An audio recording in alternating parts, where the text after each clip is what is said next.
Hey rookies, what's up? Welcome to this edition of the Bourbon Rookie. It's 2 weeks since my last video, right about there. We are January 11, 2024, and I hope that you guys had a wonderful new year. Today I'm going to vlog, basically. I'm just going to talk about some of the things. Well, first of all, I wanted to make this more of a double dip vlog section, right? I'm gonna bring the double dip back. I got for Christmas Macallan 12 Scotch. Now I'm not a Scotch guy. It's just not up my alley. Don't really put a lot of time and effort into it, but I have a lot of friends that do. And the friends that do, I all see them drink Macallan. It's the 12-year Double Cask, and I thought I'd give this a shot, see if I like it. For those of you that know about Scotch whiskey, and in particular this particular bottle of Macallan, then I don't really need to appeal to you. You love it, you love it. How much does this even go for? I mean, isn't Macallan kind of expensive? Be right back. All right, I've seen it online for as low as $35 a bottle. I would imagine it's going to be a little bit more expensive in my area, in New York. Depends on where you're at. And I'm doing a lot of ums. Let's see. Color, Harvest Sun. That's the color of the whiskey. It's 86 proof, by the way. Product of Scotland, of course. Everybody knows that. Let's see.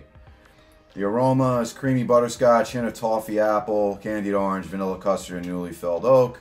Palate, deliciously honeyed, ginger, and citrus balanced with raisins and caramel. Finish is going to be oak, lingers, warm, sweet, and dry. All right, let's see. I mean, like I said, I don't really have a thing for Scotch. I mean, I don't want to even pretend to know anything about it, other than, I've tried Johnny Walker. This is just a twist off. All right, nothing fancy for this. I've tried Johnny Walker. I've tried some other tastings, little tastings of it here and there, and Scotch isn't, whatever. Anyway, the other cool gift I got was this Norland glass from the same person. Great gift. Comes with its own polishing cloth. Now, unfortunately, I wanted to look this up to see if there are any specs to it, because it's kind of a metal outer backing with a glass liner, which is cool. And like I said, it comes with this pretty cool polishing cloth. So, shout out to my boy Johnny, who got me this for Christmas. So this goes, unfortunately I looked it up, it goes for about 35 bucks as well. But it's pretty cool. I figured, hey, why not? I can even bring this to the cigar shop if I wanted to. So without any further ado, let me get a pour in on this.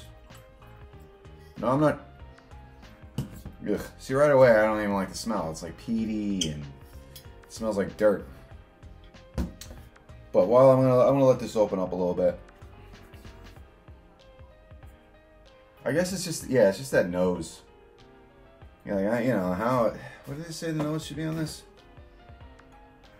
Creamy butterscotch with a hint of toffee, apple, candied orange, vanilla custard. Sorry about the watch. And newly felled oak. I'm not getting that at all. I'm not getting any of that. Now I'm really gonna shove my nose down in here because, again, I'm working with this glass, and they say this is good for all whiskeys, even though it was designed in collaboration with one of these guys that does Scotch. Let me see, do I have it? It might be on here. I would think that this would be an optimal glass for Scotch, but I don't know. I don't know. A lot of guys that I know drink Scotch on ice. So anyway, this is more for me. Just to tell you right off the bat that I'm not a Scotch person. and because I got this as a gift, I wanted to see if I would like this. So I'm not getting anything other than, you know, like a bitter, sour, peaty aroma that's kind of hitting me right in the stomach and turning my stomach. It's awful. So before I get into that, what I wanted to do originally was I wanted to do, this is the time of the year where everybody does their best of for 2023, the prior year. I'm not going to do that just because I'm not experienced enough in that. I mean, I've done about 80 videos and mixed some cigar reviews in with some whiskey reviews, and I think I mentioned on my New Year's Eve video, my last video tasting of what was it? My last video, and I basically talk about what my standout whiskey of the year is, and it's definitely this Russell's, the Russell's Reserve Single Barrel. I waited till the end of the year. I've watched a lot of, you know, video reviews, video channels. I watch, and usually these are just about in every other blind. The Russell's Reserve. So it's in blinds, it's in tastings all the time, and I finally gotten around to it because, well, one of the reasons why is because now it's starting to become readily available in a lot of shops in my area. I don't know for what reason that is, but all of a sudden now when I go into a shop, it's on the shelf, and it's normally about 63 to 65 bucks depending upon where I go.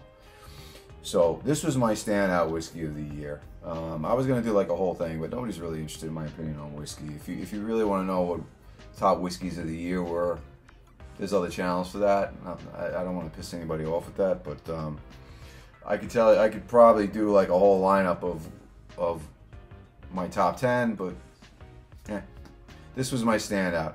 And like I said, this was kind of like at a price point where it's not the higher end of the spectrum. It's right in the middle.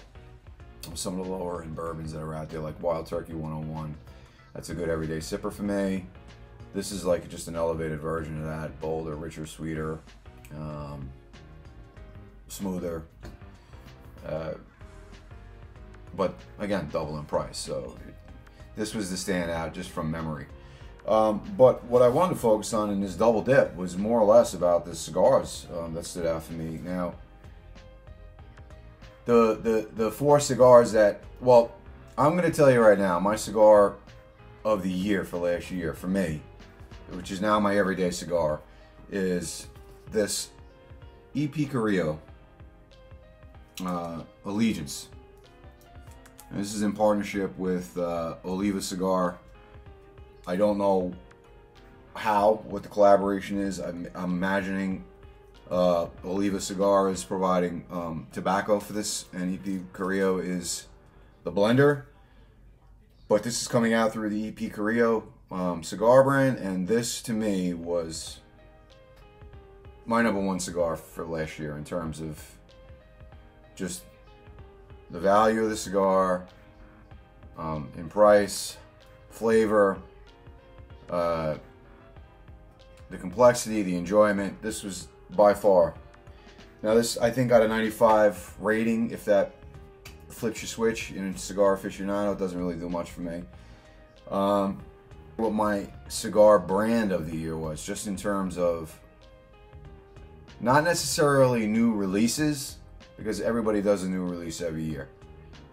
And a new release could be last year's cigar just re-released for this year.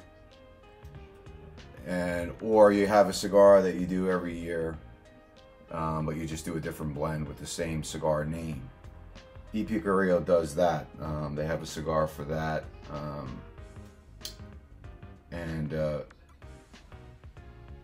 I think that cigar is the Inch. I didn't really know where I wanted to go with that in terms of, you know, I guess it's a new cigar, but EP Carrillo for me kind of just squeaked out and squeaked past another cigar company that I really happen to like a lot, and it's Warped Cigars. The most probably the most non-talked about cigar brand out there is Warp Cigars. Not everybody in my area, in particular, carries Warp Cigars. But they've got about 10 or 12 different cigars out there on the market.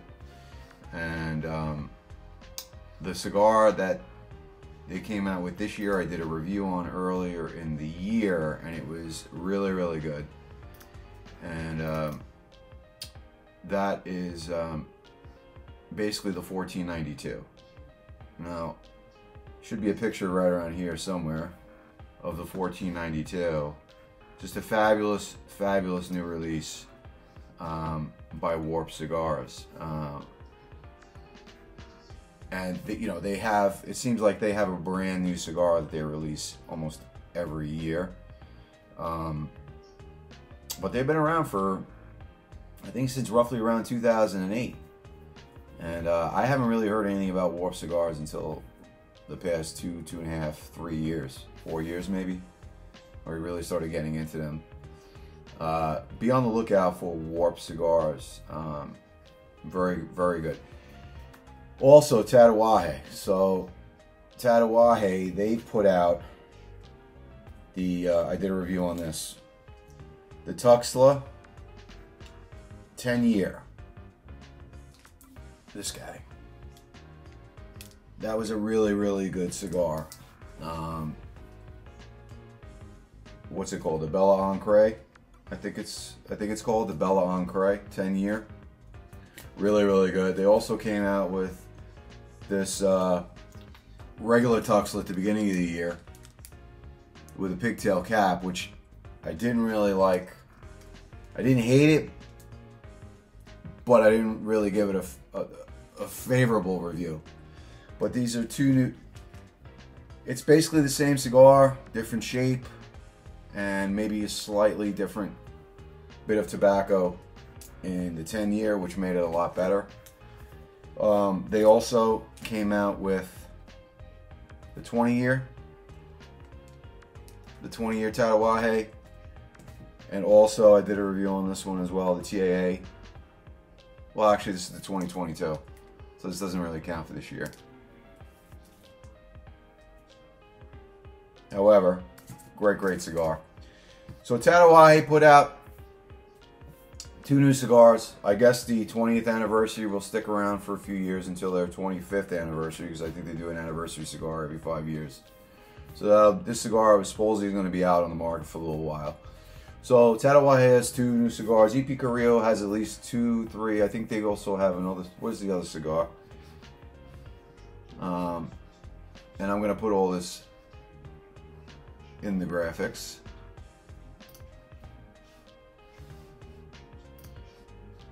So EP's other new cigar was, EP Carrillo also has the other thing they're doing for this year, they're trying to introduce a cigar called the Escapade. So it's, you're gonna get, you have to buy like a box of EP Carrillo cigars to get this. It's a 3-pack. It's basically called the Escapade, but it's 3 cigars that they want anybody that, I guess it's got to be through participating retailers as well. So if you see it and you like EP Carrillo, definitely buy a box of EP Carrillo. They'll throw you in, if the offer still exists. It's a 3 cigar mystery blend box. So you get 3 cigars. Basically, they're all blended differently with different tobaccos, and you get to vote on the cigar that you like the most. And they'll tally all these votes from all the people that have gotten this and consumed these, bought these. They will tally the votes, and then they will go with the winner as the official Escapade cigar that they're going to release on the market. So keep an eye on that. I'm not putting in releases with new cigar sizes, like, for example, Oliva. The Oliva Cigar Company. I love the Oliva Series V Milano, but this is their late release for last year. This perfecto shaped version of the Milano. It's basically the same blend. They tell you straight out, it's the same blend. It's just a different cigar shape. So I'm really not like, you know, I really wasn't looking at Oliva because they didn't really put out anything new. They're just releasing the same cigars in different shapes. So La Flor Dominicana, they've been basically kind of MIA. I mean, the newest cigar that I think that I've seen from them out, and I don't even know if it's from this year, is this Solis. The Solis. I was excited to find this in the cigar shop. I haven't seen it. But again, I don't know if this was put out in 2023, 2022, and maybe I just have totally missed all these in my cigar shops. But at any rate, EP Carrillo, Tatuaje Warped. Okay, very, very exciting cigar brand. EP Carrillo, like I said, Allegiance, the #1 cigar for me this year. Tatuaje, the Tuxla was a very good, very, very good everyday cigar, very interesting cigar. And I have not gotten into the 20th. I'm going to get into that very, very soon. But what were your favorite cigars of the year that maybe I missed, that maybe I didn't see prominently in a lot of other cigar videos that are out there? What did you guys smoke that I missed? If any of you have seen any of my cigar videos and share a little bit of my palate, and what is it that I've missed that's out there that you guys can recommend for me? So with that, let's see. All right, so initially there's a lot less of a nose. The nose on this seems to have calmed down. Now, I don't know if I'm supposed to twirl this like you do with a Glencairn. Just because it's like a diamond kind of shaped glass, almost like a grenade, and it kind of carries the same shape on the inside. So I don't know if I'm supposed to swirl this. Anyway, cheers, guys. Here's to you.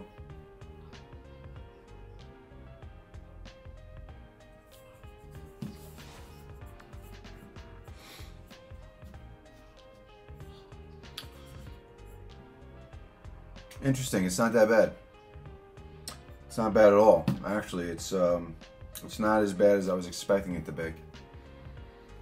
For me, I'm cheating. I find myself staring at the back label of the bottle, but I'm definitely getting butterscotch on the palate. That's for sure.